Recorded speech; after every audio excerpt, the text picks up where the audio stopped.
कुठे निघाले?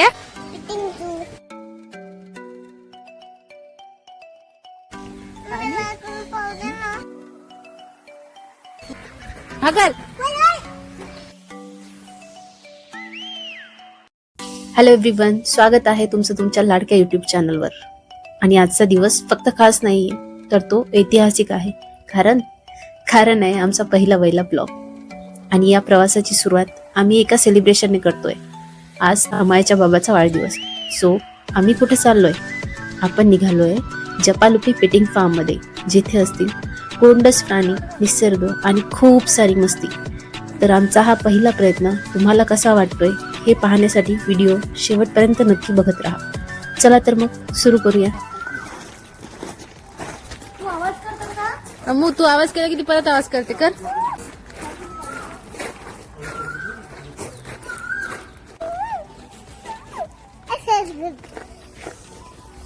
So finally आम्ही चेक इन करून आतमध्ये आलो.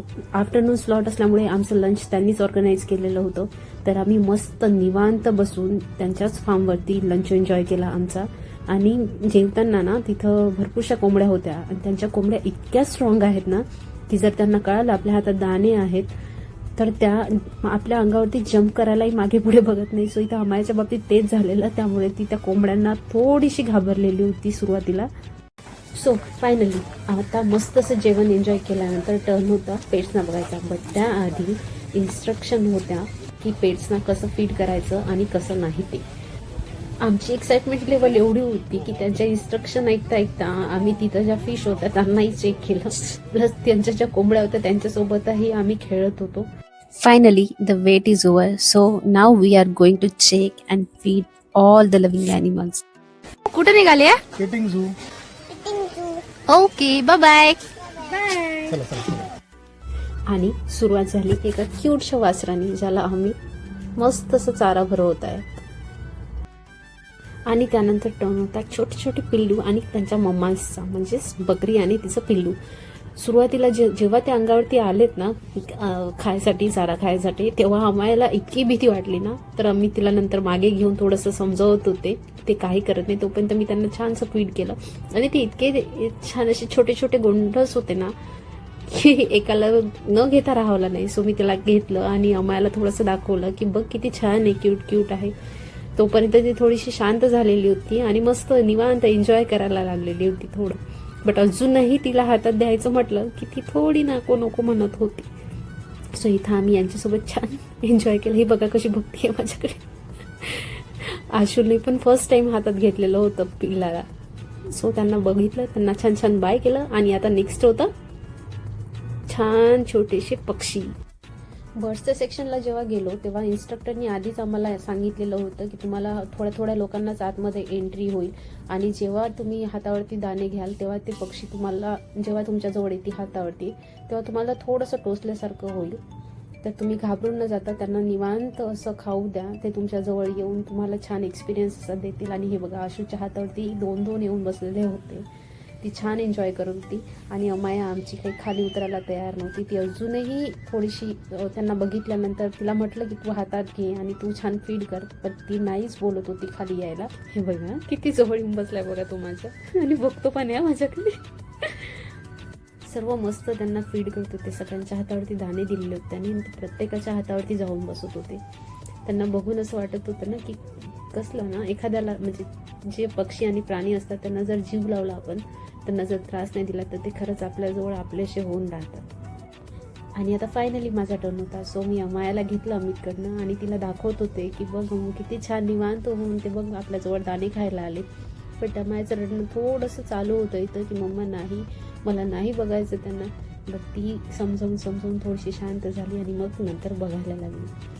आता फायनली टर्न होता अमायाचे फेवरेट पक्षी कोकाटू. हे बघा, हा मला रिस्पॉन्ड करतोय. मी तर बोलणं थांबवते माझं.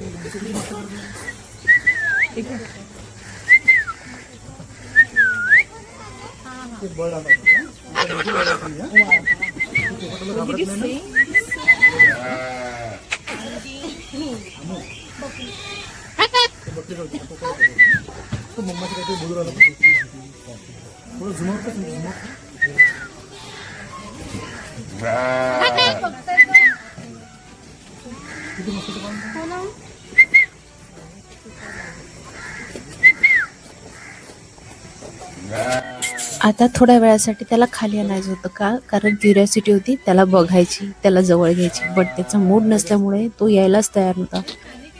बट शेवटी गाईडने त्याला थोडंसं कन्व्हिन्स केलं आणि तो खाली आला. आणि बघा परत कसली रिॲक्शन देतोय ते.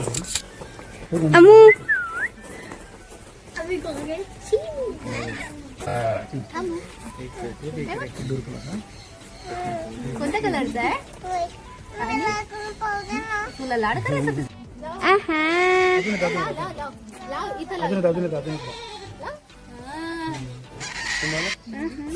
परत द्या. ते बघा बघा रिॲक्ट करतो तो. हा बर्ड जेव्हा ऍक्च्युअल मध्ये बघितला ना तेव्हा खूप भारी होता. कारण तुम्ही बघितलं मी याआधी त्याला विसल दिली तर त्यांनी सेम तशीच विसल नाही तर तसंच साऊंड मध्ये त्यांनी रिॲक्ट केलं. आणि माझ्यानंतर परत अमितने त्याला जवळ घेऊन थोडंसं विसल दिली, त्यांनी सेम परत तसंच रिस्पॉन्ड केलं जसं अमितने विसल वाजवली. सो एकदम मस्त वाटत होतं त्याला बघून. आणि अमायाचा ना हा बर्ड फेवरेट आहे, म्हणजे तिच्याकडे सॉफ्ट टॉय पण आहे त्याचं. तिने जेव्हा ऍक्च्युअल मध्ये बघितलं ना त्याला तेव्हा ती खूप भारी खूप खुश झाली. कोकाटो बघताना ना या साईडला वेगळीच गंमत चालू होती. आमचं ट्राय चालू होतं की अमायाच्या हाईटवरती एक तरी बर्ड बसवायचा. फर्स्ट अटेम्प्ट फेल गेला, बट सेकंड अटेम्प्टला थोड्या वेळासाठी का होईना तो आलेला.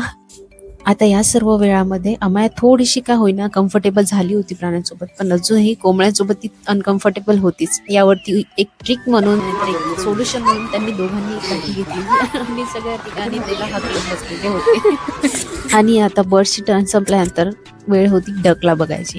डकसाठी त्यांनी त्या बकेटमध्ये दिलेले होते ब्रेड्स. आणि ब्रेड्स कसे सर्व करायचे, कारण त्यांना तर दात नसतात. सो सिंपलची ट्रिक होती, आपल्या हातावरती ते ब्रेड ठेवायचे आणि हात खाली करायचा. तर हातातलं आपलं जेवढं त्यांच्या चोचेमध्ये येईल तेवढं त्यांचं जेवण. त्यांना जसं कळायचं की आपल्या हातामध्ये थोडेसे ब्रेड आहे, ते बघा किती क्वांटिटीमध्ये एकत्र यायचे आणि त्यापैकी फक्त काहीच डकला मिळायचं. सो मी तरी असं रिस्पॉन्स दिलेला आहे की हळूहळू एका डकला एक एक एक एक एक एक करत द्यायचं.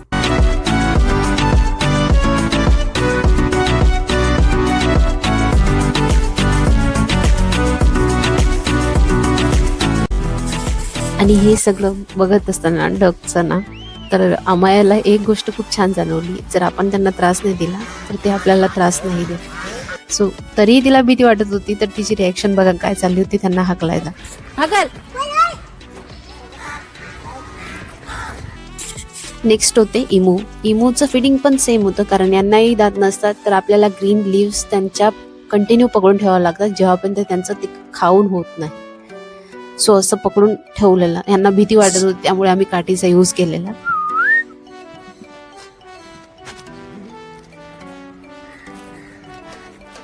अमाया ही काठी कंटिन्यू तिच्या सोबतच ठेवत होती का, कारण तिला माहिती होतं आपण जर काठी टाकली आणि समोरून जर कोंबडी आली तर आपण तिला हाकलू शकणार नाही, त्यामुळे कंटिन्यू काठी घेऊन फिरत होती.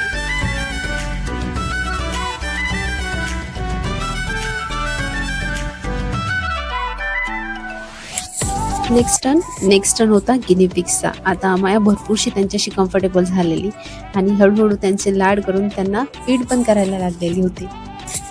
आधी या गिनीपिग्सचा यूज ना एक्सपेरिमेंटसाठीही केला जायचा, लॅबमध्ये ठेवायचे त्यांना, पण गव्हर्नमेंटनी याच्यावरती बॅन आणलेला. सो आता त्यांना कुठल्याही एक्सपेरिमेंटसाठी यूज नाही केला जात, पण आपण त्यांना ॲज अ पेट म्हणून आपल्या घरी नक्कीच ठेवू शकतो.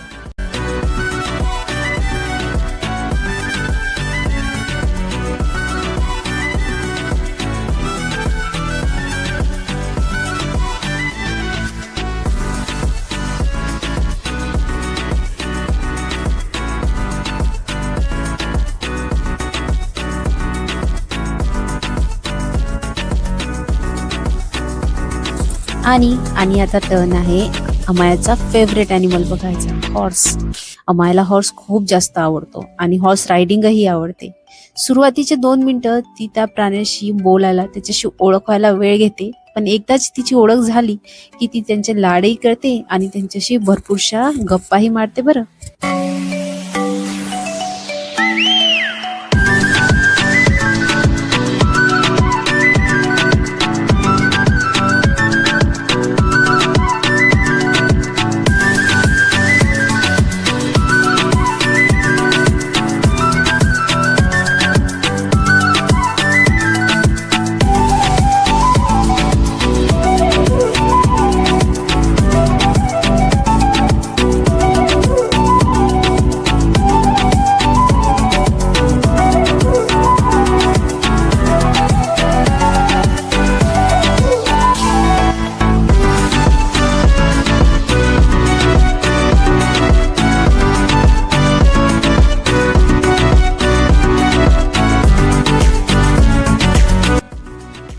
आता टर्न झालाय अमायची फेवरेट ॲक्टिव्हिटी करायचा. कुठली गेस करा. करेक्ट, तुम्ही गेस केलीच असेल, हॉर्स रायडिंग. तिला हॉर्स रायडिंग खूप आवडतं आणि जर एखाद्या ठिकाणी गेलो तिथं अवेलेबल असेल तर ती हॉर्स रायडिंग न करता परत येईल असं कधीच होत नाही. प्लस त्यामध्ये तिचा एक रूल अजून आहे की ती तिचा हॉर्स दुसरा कुणाशीच शेअर करत नाही. ती तिच्या हॉर्सवरती फक्त एकटी हवी तिला. त्यामुळे ती जाती आता हॉर्स रायडिंग करायला. आणि हां, इथं ना हॉर्स रायडिंगचे प्रोफेशनल क्लासेसही आहेत. मीन्स तुम्हाला जर नॅशनल लेवलवरती कॉम्पिटिशनमध्ये पार्टिसिपेट करायचं असेल तर तुमची प्रॅक्टिस इथं करून घेतली जाते. त्यासाठी वेगळे वेगळे टीचर्स आणि वेगळे वेगळे स्लॉट्स पण अवेलेबल आहेत. सो जास्त डिटेल्ससाठी तुम्ही त्यांच्या वेबसाईटवरती जाऊन चेक करू शकता.